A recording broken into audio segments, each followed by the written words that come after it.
Zenô, situação difícil realmente dos prefeitos. E não é à toa que esse assunto está hoje e amanhã como pauta central, porque tem o encontro da Frente Nacional de Prefeitos e, logicamente, a Confederação Nacional dos Municípios vai estar presente e já tem agendado para amanhã esse encontro lá no Ministério da Economia com o ministro Paulo Guedes. O que se coloca é exatamente isso aí que foi dito.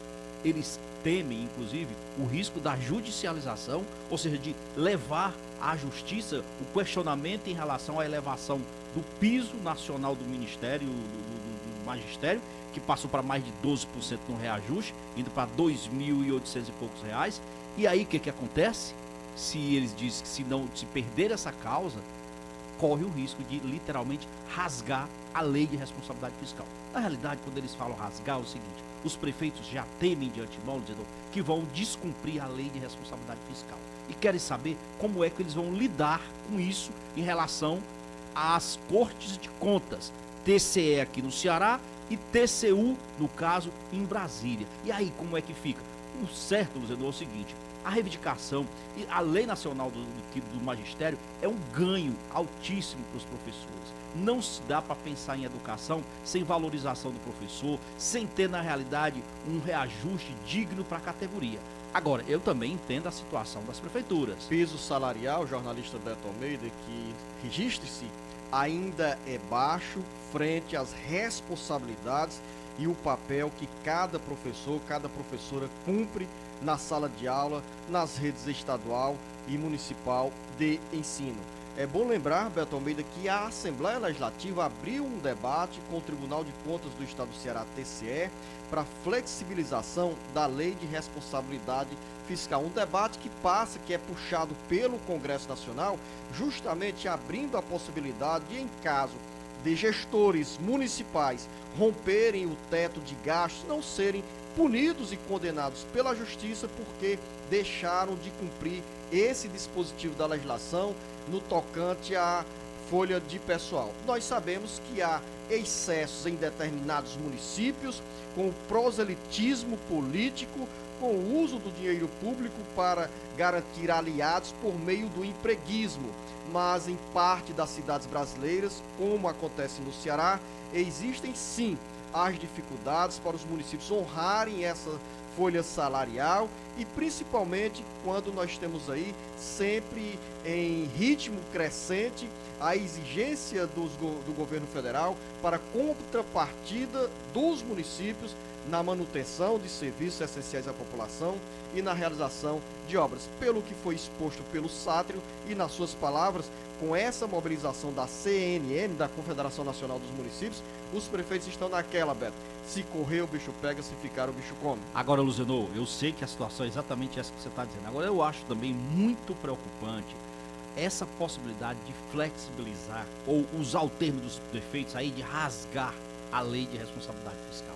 Essa lei, Luzenô, foi um grande avanço, porque ela impede que estados, municípios e até a União extrapolem nos seus gastos, que diz o seguinte, que o município, que o ente público só deve gastar no limite da sua arrecadação, do que ele tem de recursos, porque se abrir essa brecha aí, Luzenô de Oliveira, acabou. São 7 horas e 25 minutos. Como o assunto é pagamento de salários, os prefeitos começam 2020 discutindo parcerias para agilizar o julgamento de ações que cobram dívida dos contribuintes. O presidente da Associação dos Prefeitos do Ceará, a Prece, Nilson Diniz, ao participar nessa terça-feira do primeiro Fórum de Incremento das Receitas Municipais em Fortaleza, destacou a importância da parceria entre Tribunal de Justiça, municípios e Tribunal de Contas nas áreas judicial e tributária. Esse ano agora nós estamos iniciando com uma parceria com o Tribunal de Justiça e o Tribunal de Contas do Estado, uma parte dessa questão da gestão fiscal, que é a eficiência na cobrança da dívida ativa. Então, esse momento aqui é uma parte da gestão fiscal. Então, a gestão da dívida ativa ela é importante porque hoje muitos processos desses eles ficam entulhados lá nos fóruns, não tem efetividade, não tem estrutura, não tem perna para fazer isso e termina isso ficando sem, só avolumando o número de protestos lá de processo, aliás, sem notoriamente entrar recursos para os municípios. Então, a partir do momento que a gente tiver essa eficiência, tá certo? Os municípios vão ter mais eficiência na cobrança e eles são obrigados a fazer isso. É importante que os gestores municipais tenham essa preocupação no sentido do Tribunal de Justiça agilizar o julgamento dessas ações que representam benefícios para a população, mas é importante, Beto Almeida, que em todo esse contexto tenhamos também a agilidade do Tribunal de Justiça para fazer o ente público a honrar compromissos com quem tem crédito a receber dinheiro, a receber como, por exemplo, os precatórios. Os precatórios, que eu estava pensando aqui, Luciano, os prefeitos estão aí cobrando a agilidade do Tribunal de Justiça para que eles julguem, deem celeridade aos processos de cobrança de dívida ativa. Quando se fala em dívida ativa aqui, para o nosso ouvinte entender, são exatamente aquelas dívidas que nós, os contribuintes, temos com as prefeituras, com os estados. Aí, por exemplo, no caso das prefeituras entra o IPTU, por exemplo, no estado entra ICMS. Está correto o prefeito Nilson Diniz. Agora, a outra ponta desse processo é quando o município, ou o estado, ou a União deve para o cidadão, Luciano, aí entra naquela conta dos precatórios. Aí fica uma lentidão, aí vem o processo que é o seguinte: devo, não nego, pago quando puder.